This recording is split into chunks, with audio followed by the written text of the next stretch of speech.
নমস্কাৰ বন্ধুসকল, থাম্বনেল দেখি যেহেতু গম পাইছে আজি সৰস্বতী পূজা। ৰাতিপুৱা সকলোকে সৰস্বতী পূজাৰ ওলগ জনালোঁ।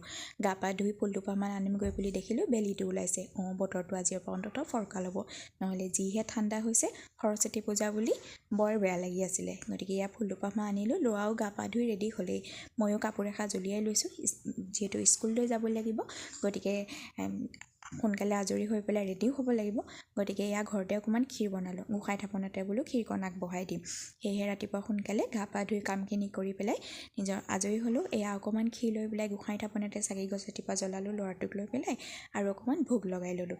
এইখিনিতে এটা কথা কওঁ, আপোনালোকে যদি মোৰ ভিডিঅ'বোৰ চাই ভাল পায় তেতিয়াহ'লে ইউটিউবত চেনেলটো ছাবস্ক্ৰাইব কৰিব আৰু ফেচবুকত ফ'ল' কৰিবলৈ নাপাহৰিব।